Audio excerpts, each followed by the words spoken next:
Saying number 147. Amir al-Momineen, peace be upon him, said, in the name of Allah, the Beneficent, the Merciful.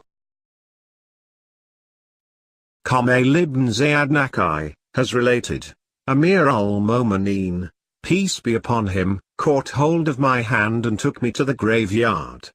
When he had passed through the graveyard and left the city behind, he breathed a deep sigh and said, O Kamil, these hearts are containers. The best of them is that which preserves its contents. So, preserve what I say to you. People are of three types. One is the scholar and divine, then the seeker of knowledge who is also on the way to deliverance. Then, lastly, the common rot who run after every caller and bend in the direction of every wind. They seek no light from the effulgence of knowledge and do not take protection of any reliable support. O Kamil, knowledge is better than wealth. Knowledge guards you, while you have to guard the wealth. Wealth decreases by spending, while knowledge multiplies by spending. And the results of wealth die as wealth decays. O Kamil, knowledge is belief which is acted upon.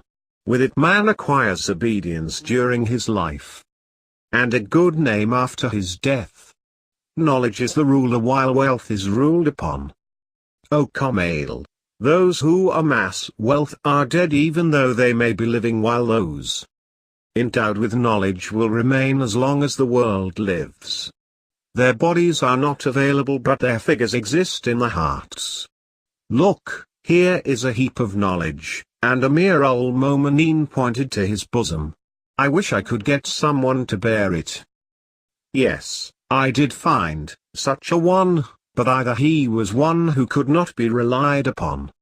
He would exploit the religion for worldly gains, and by virtue of Allah's favors on him he would domineer over the people, and through Allah's pleas he would lord over his devotees.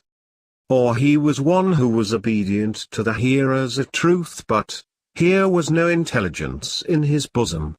At the first appearance of doubt he would entertain misgivings in his heart. So, neither this nor that was good enough. Either the man is eager for pleasures, easily led away by passions, or is covetous for collecting and hoarding wealth. Neither of them has any regard for religion in any matter. The nearest example of these is the loose cattle. This is the way that knowledge dies away with the death of its bearers. Oh my God! Yes, but the earth is never devoid of those who maintain Allah's plea either openly and reputedly, or, being afraid, as hidden in order that Allah's pleas and proofs should not be rebutted. How many are they and where are they? By Allah, they are few in number, but they are great in esteem before Allah.